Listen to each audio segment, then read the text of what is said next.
I rummaged through a trash can and managed to dig out half a buns. Just as I was enjoying it, savoring the brief moment of warmth, a couple strolled nearby. The girl sweetly called her boyfriend hubby. His response? Absolute indulgence. He promised to buy her anything she wanted. Watching her effortlessly reap his generosity after calling him hubby, I couldn't help but feel inspired. Without hesitation, I scanned the crowd for the most handsome guy I could find and darted toward him with unquestionable determination. "Hubby!" I cried out dramatically, clinging onto him tightly. "What on earth are you doing? Let go!" The man looked completely bewildered. "You're mistaken! Let go of me right now!" His yells drew attention, and shortly after, an assistant hurried over to pry me off him. But I clung tighter than ever, unleashing a barrage of protest. "Hubby, don't leave me! He's a bad guy. Help me teach him a lesson." I wailed theatrically, earning increasingly incredulous looks from my surroundings. The man, who apparently went by Josh, stared at me as though I had lost my mind. In hindsight, perhaps charging at him wasn't my most convincing move. Within seconds, the assistant succeeded in detaching me. Exhausted and hungry, I could barely fight back against his absurd strength. And just like that, my last shred of hope slipped away. Josh cast one disinterested glance in my direction before dismissively getting into his car. Was it over? Not yet. Hearing the ominous purr of an engine, I scrambled toward the car window and pressed myself against it. "Hubby, where are you going? I'm starving. Can you buy me some buns?" My pleading echoed against the glass. From inside the car, Josh visibly stiffened, rubbing his forehead in exasperation. Ignoring my antics, he started the car and drove off without so much as acknowledging me again. I watched the vehicle disappear into the distance until only a faint silhouette remained. With a despondent sigh, I clutched my growling stomach and reflected bitterly. Didn't that girl just say one simple hubby and instantly get everything? I called Josh hubby too. Why didn't it work for me? As hunger gnawed at my insides anew, I muttered softly beneath my breath, "Hubby, can you at least buy me some buns? Or did I really choose the wrong person?" The next morning, I was bent over, rummaging through a trash bin for breakfast, when someone's hand suddenly tapped me on the shoulder. "This is from Mr. Josh," they said. "Eat this." I stared at the food they handed me and couldn't help but look toward the horizon with a bright smile. "Thank you, husband," I exclaimed. With breakfast in my arms, I settled onto a nearby bench, opening the bag and eating, while silently thanking my husband in my heart. Turns out, he didn't buy me steamed buns yesterday, because he was saving up to give me something even better today. After finishing the meal, I stayed seated on the bench, staring blankly at the bustling crowd on the street. Everyone seemed to have someplace to go, but not me. I didn't even remember my own name or where I lived. Not long after, I felt someone kick my foot twice. "Hey, filthy beggar! Get out of here!" one of them growled. "You've made the seat dirty." Startled, I shrank into myself and moved to the very edge of the bench. I even stretched out my hand to wipe the place where I had been sitting. "It's clean now," I stammered softly. But that didn't stop them. "Idiot! Get lost already!" one of them barked again. "If you're hogging the seat, where are we supposed to sit?" Scared by their hostility, I quickly scrambled to my feet. In fear and defiance, I shouted back, "I'm no idiot! You're the idiots!" Without waiting for retaliation, I turned and ran as fast as I could, not daring to look back. Around noon, I appeared at the entrance of Trump Group. More or less the same time as yesterday. Don't ask me why I was there. Let's just say I was waiting for my husband. It didn't take long before rain started pouring heavily. I crouched to one side, staring eagerly at the company's main doors, hoping to see Josh come out. When he finally emerged from the building, he saw me, unfortunately, looking even worse than I did yesterday. Back then, I was just dirty. Today, I was both soaked and filthy. Spotting him, my eyes lit up immediately. "I'm starving. Can I have a steamed bun?" I asked with anticipation. Josh took one look at me, like a pitiful little beggar standing there, and his face instantly froze in exasperation.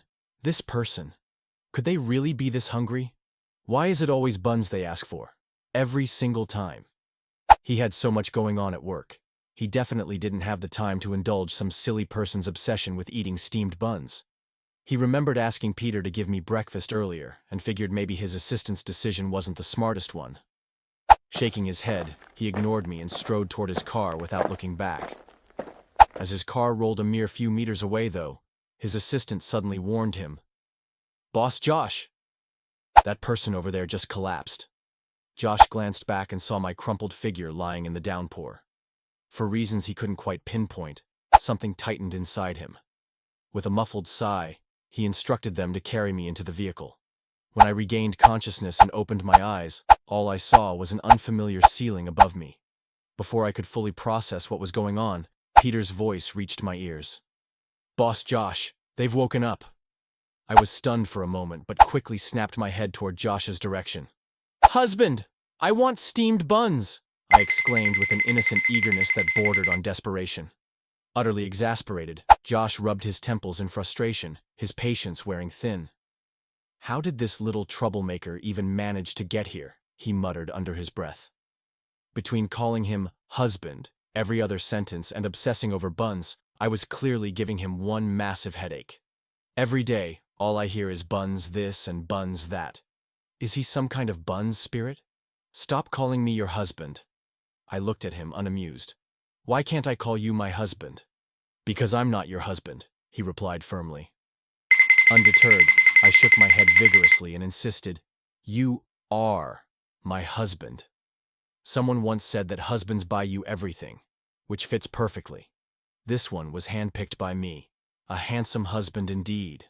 There's no way I'd casually lose such an attractive partner." Later, I sat down at the breakfast table, eyeing all the delicious food laid out in front of me.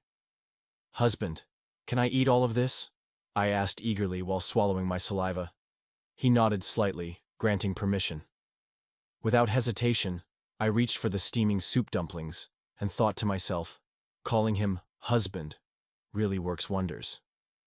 Josh watched as I made quick work of the lavish breakfast spread like someone who didn't know the meaning of full. After hesitating for a moment, he finally said, "That's enough. Stop eating." His words hit me hard, leaving me deflated. Does he think I eat too much?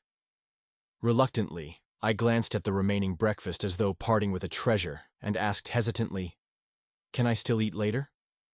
He replied calmly, "At lunch." Grinning, I exclaimed, "Husband, you're the best." With breakfast behind us, I beamed at him expectantly.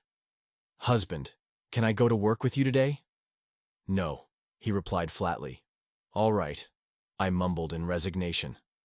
At the office, Peter arrived promptly to place a document on Josh's desk. "Mr. Josh, this is the report you asked for. We found information on Nick. He's 19 and currently studying at Harvard University." Josh reviewed the details briefly before instructing, "Arrange for him to be sent home tomorrow." Peter hesitated for a moment. "Are you sure you want him sent back so soon?" "Why? Are you reluctant? Maybe you'd prefer to bring him to your own home," Josh teased with a smirk. Upon hearing this, Peter frantically shook his head and waved both hands in denial. "No, no, not at all." I immediately set out to make arrangements, thinking of how hard my husband works every day. When Josh came home that evening, he barely stepped inside before I darted over to him like a robot. "Honey, come in quickly. Aunt Anna has made so many delicious dishes." Upon hearing my hurried words, Josh looked at me with a mixture of amusement and disbelief. Was I really rushing out to greet him just to get him to eat? His expression said it all. After a whirlwind dinner where I devoured far more than intended, I leaned back contentedly, stroking my stomach with closed eyes. Just as I was relishing my post-meal bliss, Josh spoke up unexpectedly. "Nick," he said, looking at me. Surprised, I tilted my head and blinked. "Are you calling me?" "Yes," I replied calmly. "You're Nick. Remember that. Tomorrow I'll arrange for someone to take you home." A wave of confusion washed over me. "Are you sending me away because you think I eat too much?" He sighed, shaking his head. "Your family must be worried about you. They haven't seen you in so long." "I don't want to leave," I said, my voice trembling. Tears welled up and spilled, falling to the ground in big drops.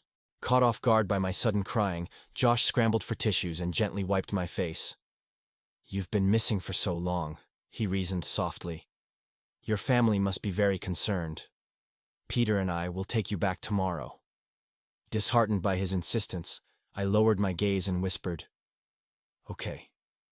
Later that night, when Josh finally drifted off to sleep, a rhythmic knocking sound suddenly echoed outside the door, soft, yet persistent. He massaged his temples in frustration, trying to ignore it and shut his eyes again. But after a brief pause, the knocks resumed, spaced exactly 10 seconds apart. Annoyed by the interruption, he muttered under his breath before reluctantly walking to open the door. "What's the matter?" I stood outside timidly, looking up at him with wide eyes. "Can I sleep with you tonight?"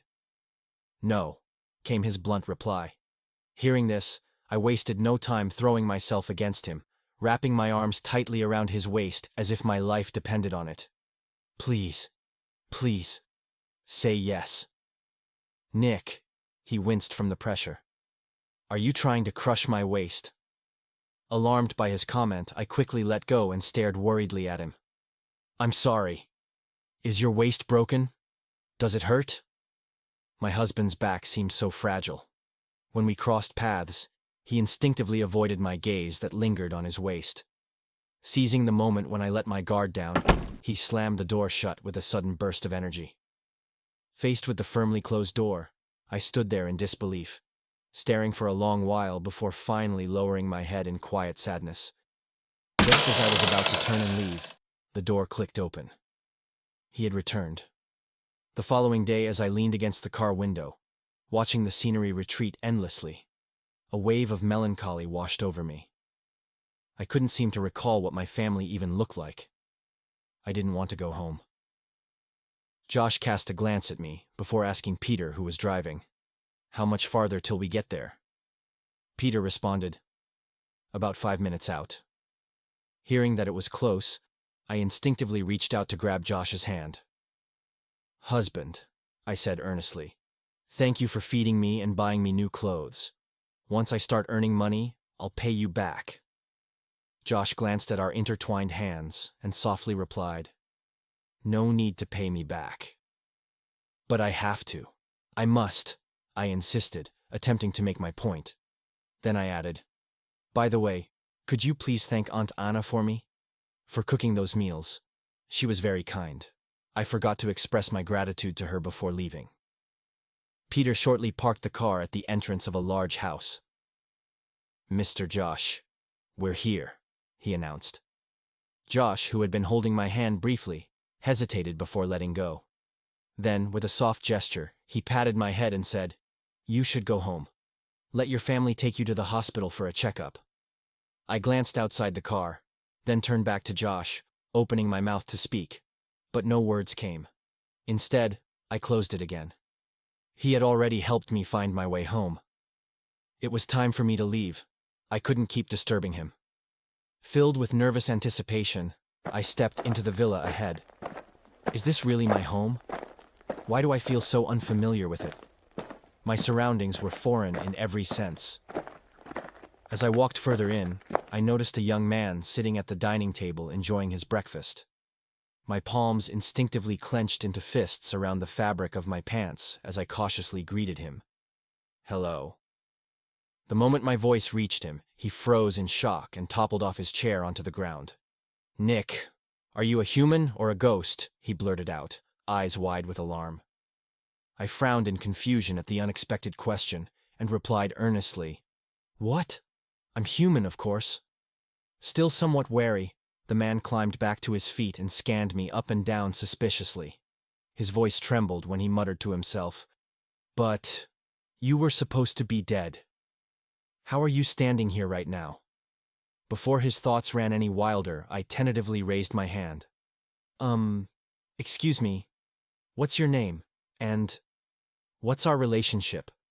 He gave me a startled look before replying hesitantly, "You really don't remember anything from before?" I nodded silently and stared at him closely, trying to jog my memory. But no matter how hard I tried, I couldn't recall anything about him. Relieved yet visibly uneasy, he exhaled deeply and answered, "I'm Justin. I'm, your brother."